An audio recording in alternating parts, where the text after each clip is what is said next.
नमस्कार, India voice देख रहे हैं आप और मैं हूं आपके साथ आदित्य सिंह। स्वागत है आपका हमारे खास बुलेटिन हरियाणा पंजाब में, जहां हम बात करते हैं हरियाणा और पंजाब की तमाम बड़ी खबरों के बारे में।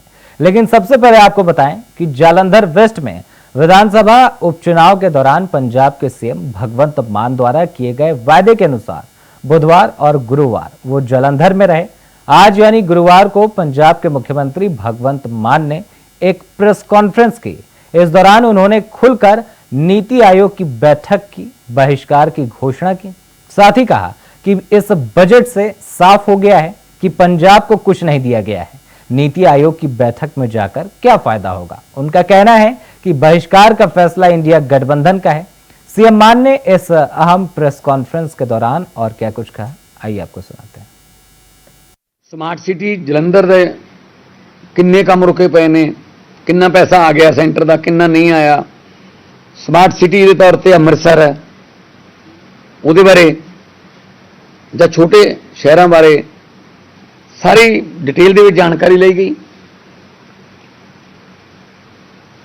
ते लोड़ींदे जिहड़े निर्देश ने वो भी दिते गए ने।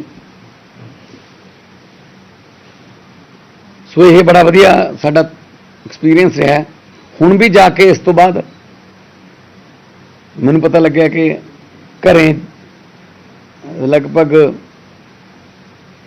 500 तो 800 के करीब लोग बैठे ने। कल्ले कल्ले नूं मिलूंगा क्योंकि यही सरकार का काम हुंदा कि लोगों नूं मिलो, उन्होंने कामकार करो, आई कॉन्टैक्ट हो जाए तो बहुत ज़्यादा वधिया। ते जलंधर बाई इलैक्शन की यही एक प्राप्ति समझ लो कि एक नवी पिरत जिहड़ी है कि मुख्यमंत्री का दफ्तर जलंधर च भी, संगरूर च असीं पहली उत्थे बहने हाँ, चंडीगढ़ च ऑफिशियल हैगा ही है।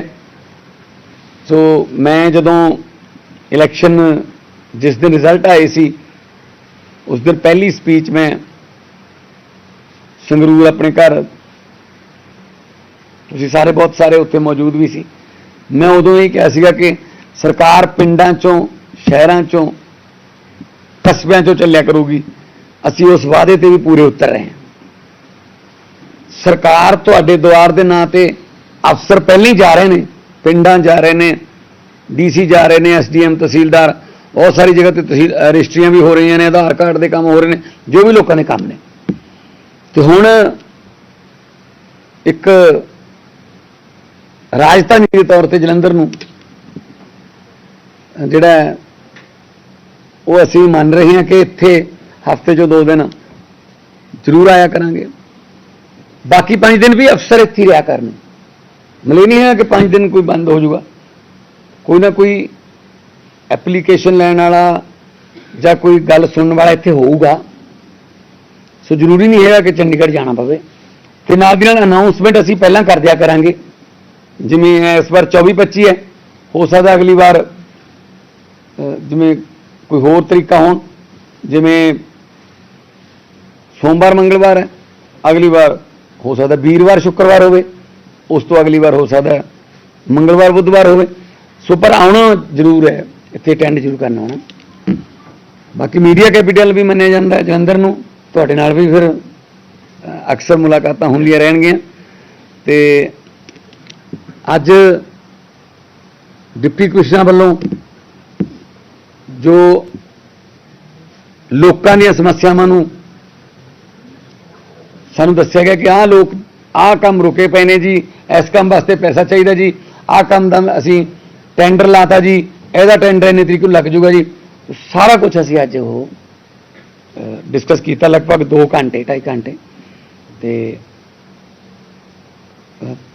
असीं उन्होंने भी यही कहा कि बिल्कुल जिन्ने चिर आखिरी बंदा जिहड़ा लाइन च खड़ा है, जिन्ने चिर उहदी गल नहीं सुनी जाती, उन्ने चिर तुसीं दफ्तर छड्ड के नहीं जाना। सो हर डिप्टी कमिश्नर दफ्तर दे विच हुण एक सीएम विंडो भी बनूगी, जिथे मुख्यमंत्री दफ्तर दे नाल संबंधित अफसर बैठणगे, MLA साहबान भी बैठणगे। वो काम साडे कोले जिहड़े जिला पद्धर दे ने वो जिले पद्धर ते हो जाणगे, ਜਿਹੜੇ ਡਿਪਾਰਟਮੈਂਟ 'ਚ ਜਾਣਗੇ, ਕਿਤੇ ਚੰਡੀਗੜ੍ਹ ਦੇ ਡਿਪਾਰਟਮੈਂਟ 'ਚ, ਉਹ ਇੱਥੋਂ ਪਹੁੰਚ ਜਾਣਗੇ। ਉਸ ਤੋਂ ਬਾਅਦ ਉਹਨਾਂ ਬੰਦਿਆਂ ਨਾਲ ਕੰਟੈਕਟ ਕਰ ਲਿਆ ਜਾਊਗਾ ਤਾਂ ਕਿ ਉਹਨਾਂ ਦੇ ਕੰਮ ਜਿਹੜੇ ਨੇ ਉਹ ਜਿੰਨਾ ਹੋ ਸਕਦਾ ਖੱਜਲ ਖੁਆਰੀ ਤੋਂ ਬਿਨਾਂ ਉਹ ਕੰਮ ਹੋ ਸਕਣ। ਹੁਣ ਜਿਹੜਾ ਮੁੱਖ ਮਕਸਦ ਲਈ ਆਪਾਂ ਅੱਜ ਇਕੱਠੇ ਹੋਏ ਹਾਂ, ਦੇਖੋ ਪੰਜਾਬ ਦਾ ਆਜ਼ਾਦੀ ਦੇ ਅੰਦੋਲਨ ਦੇ ਵਿੱਚ ਯੋਗਦਾਨ ਕੋਈ ਲੁਕਿਆ ਛੁਪਿਆ ਨਹੀਂ। ਲਗਭਗ 90% ਕੁਰਬਾਨੀਆਂ ਇਸ ਦੇਸ਼ ਨੂੰ ਆਜ਼ਾਦ ਕਰਾਉਣ 'ਚ ਪੰਜਾਬੀਆਂ ਦੀਆਂ। ਜਦੋਂ ਦੇਸ਼ ਅਮਰੀਕਾ ਤੋਂ ਕਣਕ ਮੰਗਵਾਉਂਦਾ ਸੀ, ਭੁੱਖਮਰੀ ਸੀ, ਅਕਾਲ ਪੈ ਜਾਂਦੇ ਸੀ, ਉਸ ਤੋਂ ਬਾਅਦ ਅਨਾਜ ਭੰਡਾਰਾਂ ਨੂੰ ਭਰਨ ਦਾ ਜਿਹੜਾ ਕੰਮ ਹੈ ਹਰੀ ਕ੍ਰਾਂਤੀ ਰਾਹੀਂ ਪੰਜਾਬ ਨੇ ਕੀਤਾ। ਤੇ ਇੰਨਾ ਜ਼ਿਆਦਾ ਅਨਾਜ ਭੰਡਾਰ ਜਿਹੜੇ ਭਰਤੇ ਤੇ ਕਈ ਸਾਲਾਂ ਲਈ ਅਸੀਂ ਸਕੁਅਰ ਹਾਂ, ਕਈ ਸਾਲਾਂ ਲਈ ਅਸੀਂ ਸੇਫ ਹਾਂ। ਬਲਕਿ ਹੁਣ ਪਹਿਲਾਂ ਅਸੀਂ ਮੰਗਾਉਂਦੇ ਸੀ, ਹੁਣ ਅਸੀਂ ਬਹੁਤ ਸਾਰੀਆਂ ਜਿਹੜੀਆਂ ਫਸਲਾਂ ਨੇ ਜਾਂ ਜਿਵੇਂ ਦਾਲਾਂ ਜਾਂ ਕੁਝ ਇਸ ਤਰ੍ਹਾਂ ਦੀਆਂ ਫਸਲਾਂ ਨੇ ਜਿਨ੍ਹਾਂ ਨੂੰ ਅਸੀਂ ਬਾਹਰ ਭੇਜਦੇ भी हैं। चलिए आगे बढ़ते हैं और बात करते हैं आज यानी गुरुवार को हिसार के गुरु जम्भेश्वर विश्वविद्यालय के चौधरी रणवीर सिंह ऑडिटोरियम में आयोजित राज्य स्तरीय शहरी स्थानीय निकाय जन प्रतिनिधि मंडल में मुख्यमंत्री नायब सिंह सैनी पहुंचे। उनके साथ भाजपा के प्रदेश अध्यक्ष मोहनलाल बड़ौली, शहरी स्थानीय निकाय मंत्री सुभाष सुधा, डिप्टी स्पीकर रणबीर गंगवा, हांसी से विधायक विनोद भयाणा के साथ ही बीजेपी हरियाणा के तमाम बड़े चेहरे मौजूद रहे। इस दौरान सीएम नायब सिंह सैनी ने कहा कि काम को गति देने के लिए और आपकी समस्याओं के समाधान के लिए इस सम्मेलन का आयोजन किया गया है। हमारी कोशिश है कि व्यवस्था में सुधार हो, इसके लिए हम काम भी कर रहे हैं और मैंने 100 दिन का एजेंडा भी तैयार किया हुआ है और उसी के अनुसार कार्य कर रहा हूं। इस दौरान सीएम नायब सिंह सैनी ने मंच से और क्या कुछ कहा, आइए आपको सुनाते हैं। आप लोगों के बीच में बताते हुए ये मैं बड़े खेद के साथ बात बता रहा हूं कि जिन लोगों के बही खाते खराब हैं वो आजकल निकल के कहा साहब दो गई।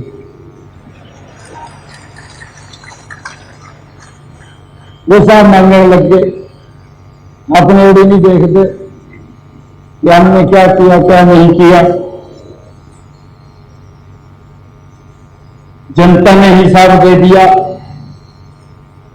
क्योंकि बड़ा प्रयास करा, बताने के लिए कुछ नहीं था। जब बताने के लिए कुछ नहीं होता तो फिर झूठ का सहारा लेते हैं और झूठ होता है भी चलो भाई तीर लग गया तो ठीक है और नहीं तो चल ही रहा है जिस तरह चल रहा है। झूठ बोल दिया, किताब उठा ली उस पवित्र संविधान की जिसको डॉक्टर भीमराव अंबेडकर जी ने बड़ी मेहनत के साथ उस कमेटी ने उसको तैयार किया। जो मसौदा वो तैयार हुआ था, जब कुछ बताने के लिए नहीं था तो वो किताब उठा ली भी भाई अगर मोदी तीसरी बार बन गया संविधान को खत्म कर देगा, आरक्षण को खत्म कर देगा। बड़े लोग हमारे बात में आ जाते हैं, कई बार कुछ लोग बात में आ गए और बात में आए तो उसका कोई बड़ा असर नहीं पड़ा और बड़े मेहनत के साथ आप सबके आशीर्वाद सहयोग से वो भारत मां का लाल जो लगातार दिन रात भारत को नई ऊंचाइयों के ऊपर देखना चाहता है, वो तीसरी बार इस भारत की शर्त ली उस व्यक्ति ने। और मुझे खुशी इस बात की है कि जब शर्त लेकर के वो कुर्सी के ऊपर बैठा, उसने कलम उठाई और जब उसकी कलम भी चली तो पहली बार बैठते ही कुर्सी के ऊपर उसकी कलम किसान को लाभ देने के लिए चली।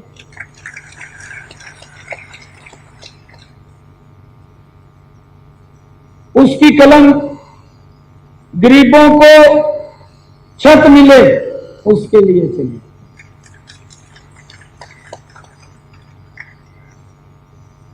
ऐसा व्यक्ति जो जिसके मन के अंदर पीड़ा है कि हमने सुधार करना है, ऐसा व्यक्ति जो दिन रात इस भारत को विश्व की ऊंचाइयों के ऊपर अग्रणी भूमिका में लाने के लिए दिन रात परिश्रम कर रहा हो, जिसका कोई अपना हेतु ना हो, अगर उसका हेतु है उसका 142 करोड़ देश की जनता है, उसके लिए काम करता है, उसका अपना कोई हेतु नहीं है।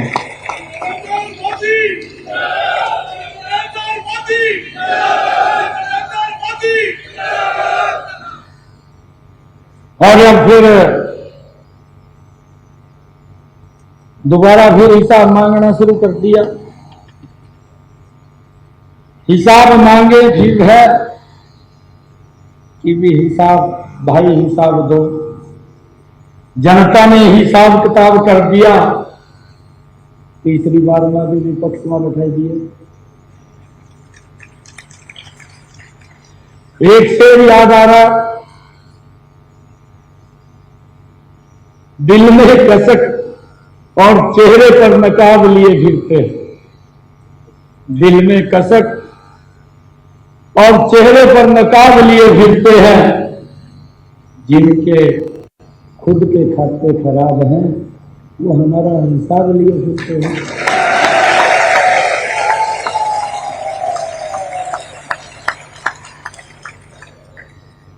ये ऐसे लोग जिनके समय में विकास भी कहीं दिखाई नहीं देता था, ये ऐसे लोग जिनके समय में भ्रष्टाचार हदें पार हुई है,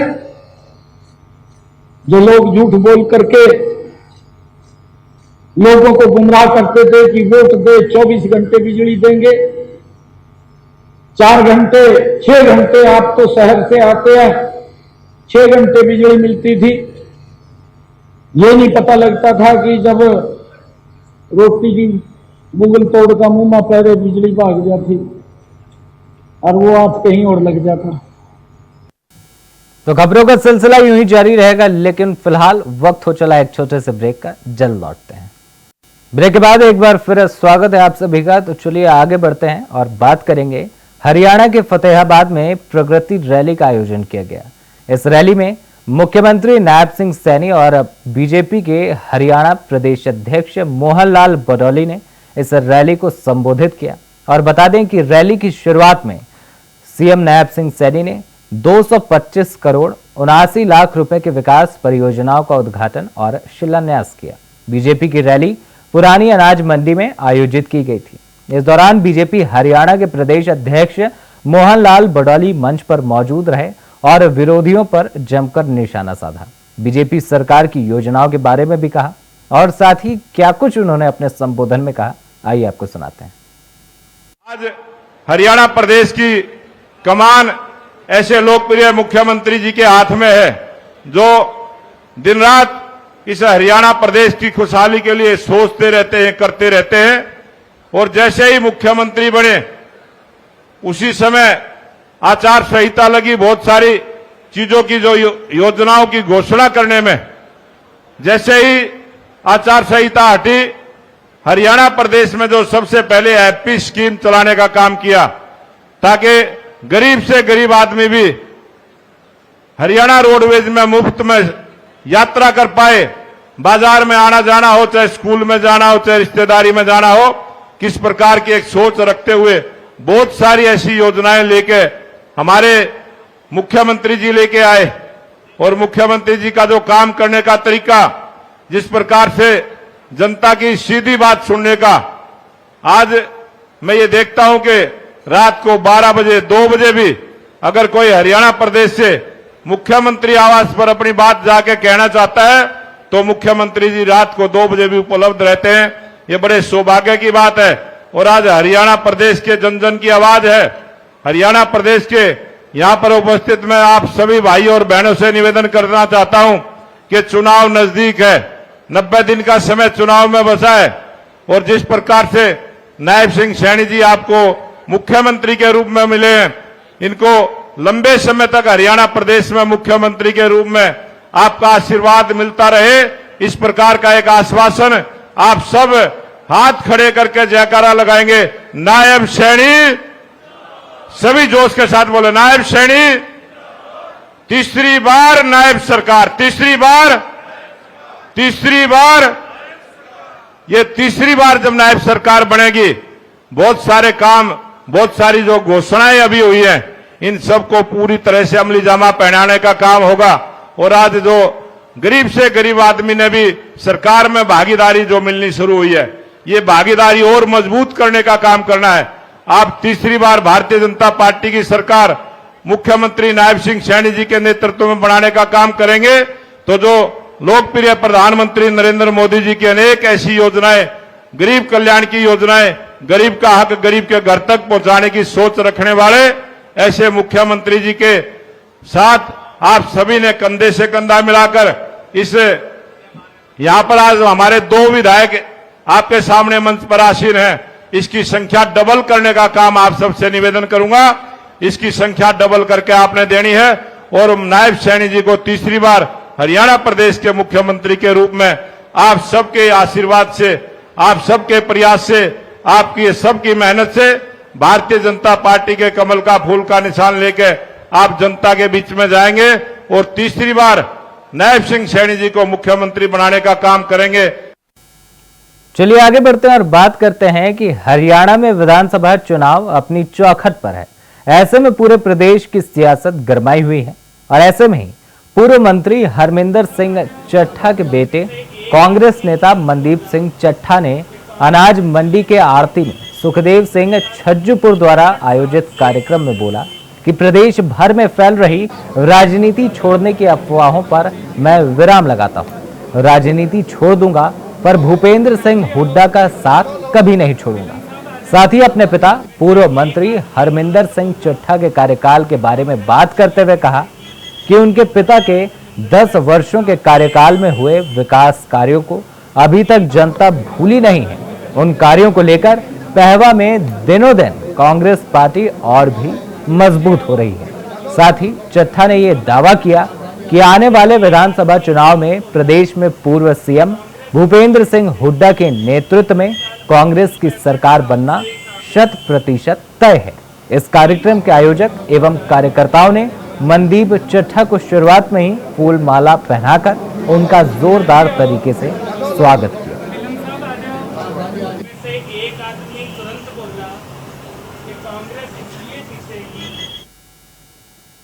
चलिए आगे बढ़ते हैं और बात करेंगे कि हाल ही के दिनों में केंद्र सरकार ने अपना बजट पेश किया है। इस बजट को लेकर देश भर में लगातार राजनीतिक बयान सामने आ रहे हैं। जहां विपक्ष इस बजट को झुनझुना बता रहा है तो वहीं सत्ता पक्ष बजट की तारीफों में पुल बांध रहा है। इसी कड़ी में हरियाणा के पूर्व गृह मंत्री अनिल विज ने चंडीगढ़ में मीडिया कर्मियों से बातचीत के दौरान बजट को लेकर अपनी प्रतिक्रिया दी है। उन्होंने कहा कि इस बजट में वास्तव में विकसित भारत की नींव रखी गई है। बजट की खूबियां बताने के साथ उन्होंने विपक्ष को भी आड़े हाथों लिया और कहा कि उन्हें मालूम है कि कुछ लोग शोर मचा रहे हैं, लेकिन मकान की नींव किसी को नजर नहीं आती। वहीं बजट पर राहुल गांधी ने कहा है कि यह बजट कुर्सी बचाओ बजट है।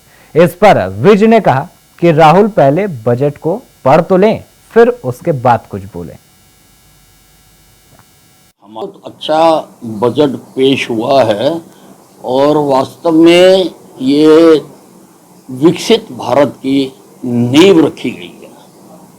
मुझे मालूम है कुछ लोग शोर मचा रहे हैं, मकान की नींव किसी को नजर नहीं आती है। शिक्षा के लिए, युवाओं के लिए, कौशल विकास के लिए, रोजगार देने के लिए इस पर जोर दिया गया और इसी से ही हमारे जो 2047 विकसित भारत की मजबूत इमारत।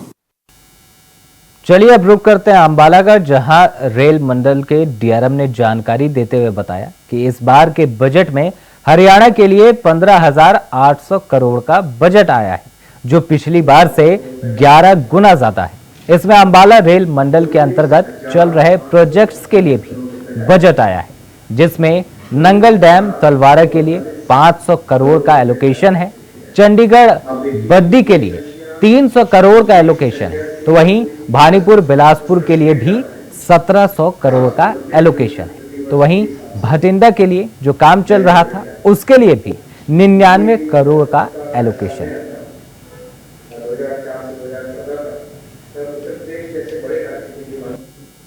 इसमें जैसे हरियाणा के लिए बताया गया है 3,383 करोड़ का रिकॉर्ड एलोकेशन हुआ है, जो पिछली सरकार यूपीए सरकार के एलोकेशन के मुकाबले 11 गुना ज्यादा है। हरियाणा में 100% रेलवे इलेक्ट्रिफिकेशन पूरा हो चुका है। उसके अलावा 2014 से 2024 के बीच में 508 flyovers oblique rail under bridges आदि भी इसका निर्माण हुआ है। इसके अलावा 34 अमृत स्टेशन का काम चल रहा है। इसमें अंबाला डिवीजन में जगाधरी, अंबाला सिटी और कालका स्टेशन शामिल है। चलिए आगे बढ़ते हैं और बात करेंगे कि बीती रात पंजाब के पिहोवा में कैथल रोड पर एक पिज्जा रेस्टोरेंट को कपड़े से मुंह ढककर आए लड़कों द्वारा पेट्रोल डालकर आग से जलाने की कोशिश की गई। देर रात घटी इस घटना से आसपास के दुकानदारों में दहशत का माहौल है।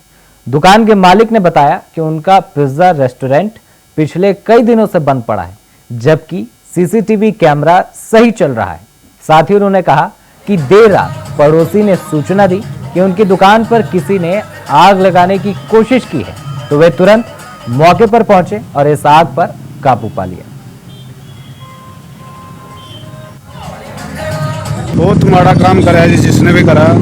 हमारे भी साथ में दुकान लगती है, प्लास्टिक का सामान पड़ा है, बाहर पड़ा, पीछे पड़ा, ऊपर भी पड़ा है और गनीमत ये रही भी बच गया। इधर पेट्रोल पंप लगता है, ज़्यादा नुकसान होता तो बहुत ज़्यादा नुकसान हो जाता। ये जी मैंने बंद कर रखा, 15 दिन हो गए मेरे को। कल रात 11 बजे मेरे को किसी का फोन आया, बोलता भाई तेरी दुकानों में आग लगी हुई। अच्छा, तो मैं फिर जहाँ आया 11:15 पे। पहले कैमरे चेक करें हैं जी, 11:15 करीब ना कैमरे मेरे चलते हैं। अच्छा, ऑनलाइन चलते हैं। जब आया तो ये सारा तो आप देख सकते हैं, सब कुछ झुलसा हुआ है। वो एक ने मेरे को फ़ोन किया, वो तेरे मीटर में आग लगी हुई। अच्छा, जब मैं यहाँ पे आया तो मैंने देखा भी ये सारी आग लगी हुई है। आपने बुझाया आग को? नहीं, वो आग बुझ गई थी। तो फिलहाल हमारे खास कार्यक्रम हरियाणा पंजाब में इतना ही। देश और दुनिया की तमाम बड़ी खबरों को देखने के लिए देखते रहें इंडिया वॉइस। धन्यवाद।